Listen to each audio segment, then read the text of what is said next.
The rain fell in silver sheets across the small town of Brooksville, the kind of storm that silenced streets and filled the air with electricity.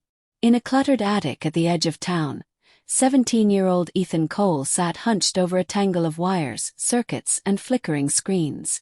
Ethan was no ordinary teenager.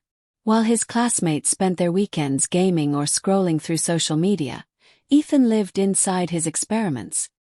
His late father, a physicist who once worked at a secret government research lab, had left behind journals filled with cryptic diagrams and formulas. And tonight, Ethan was convinced he was on the verge of understanding them. His mother thought he was just playing with gadgets, but Ethan knew better.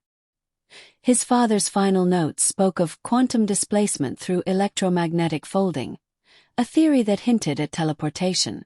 The words had burned into his mind since the night he found the journal hidden behind a loose wall panel, labeled simply, Project A50. For months, Ethan had been building something, a crude machine powered by high-voltage capacitors and electromagnetic coils, pulsing with low hums. He called it the Fold Gate. At exactly 2:17 a.m., the device came alive. A sphere of blue energy expanded from its center, filling the attic with light that bent reality itself. Ethan shielded his eyes, heart racing. For the first time it was working. But then the power surged. The monitors blinked red. System overload. Before Ethan could pull the plug, a blinding flash swallowed him whole.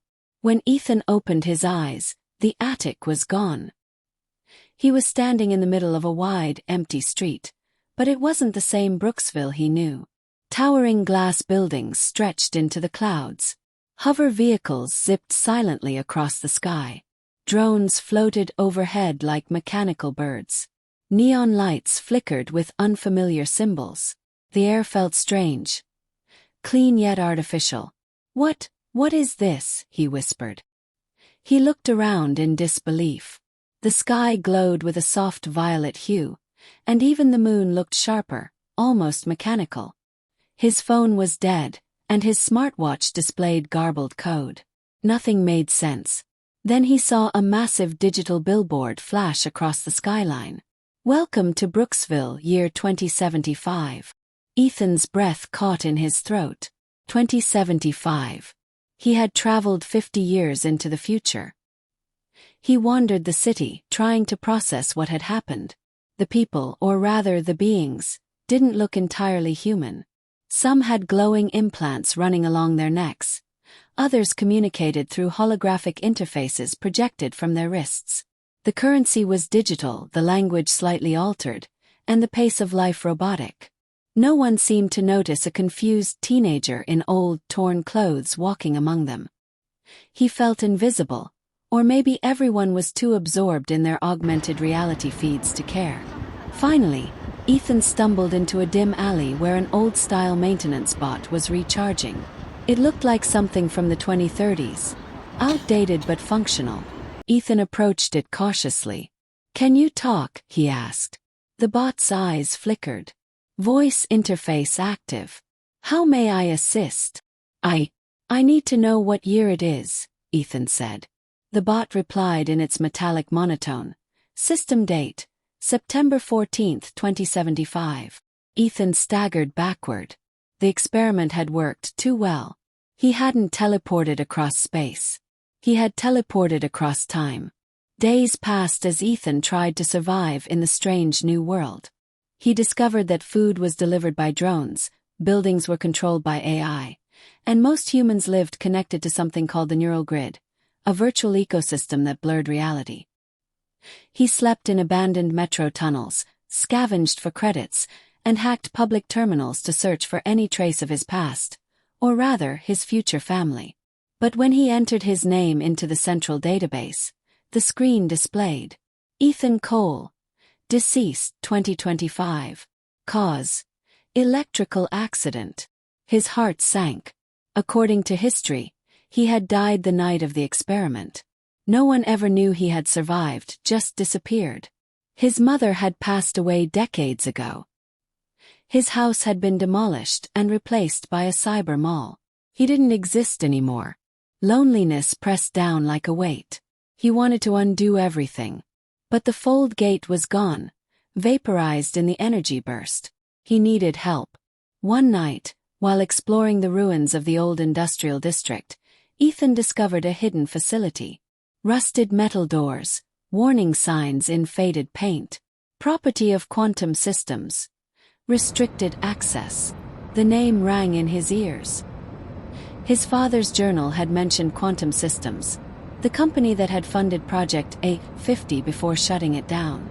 Inside, he found decaying computers, shattered glass tubes, and among the debris, a holographic terminal still powered by a weak generator. As the screen flickered to life, a familiar voice echoed through the static. "Ethan. If you're seeing this, it means you activated the prototype." Ethan froze. It was his father's voice. "I knew this day might come. The fold gate doesn't teleport through space. It folds the fabric of time. But its power is unstable. You must locate the temporal beacon. It will open the return channel. I left it encoded under Project A50 archive. Trust your instincts, son." The message ended, leaving Ethan in stunned silence. His father had known this could happen. He had prepared for it. Ethan began digging through the database, piecing together what remained of the archives. He found fragments of data, schematics, coordinates, and encrypted files referencing something buried beneath the old research dome on the outskirts of the new city. It was his only chance. Under the blood-red sky of a futuristic dawn, Ethan set out toward the research dome. The place was surrounded by collapsed highways and overgrown steel ruins, a forgotten monument from the early age of teleportation research. Inside, everything was dark except for faint blue lights flickering along the floor. The air smelled of dust and ozone. Deep within the structure, he found it, a small spherical device hovering above a magnetic cradle, pulsing faintly. The temporal beacon. It emitted the same energy signature as his original machine. Ethan connected a cable from the console to his wrist communicator, trying to override the security. The system recognized him instantly. His DNA still matched the original Project A50 profile. Authorization accepted. Beacon reboot in progress. The air crackled. The sphere brightened, rotating faster, generating a low hum that grew into a roar. But suddenly, alarms blared through the dome. A robotic security unit, an advanced AI sentinel, activated from the shadows. Its voice boomed. "Unauthorized temporal interference detected. Subject must be terminated." Ethan ducked as plasma bolts scorched the walls. He sprinted toward the control deck, dodging debris, and slammed the override key. Sparks rained from the ceiling.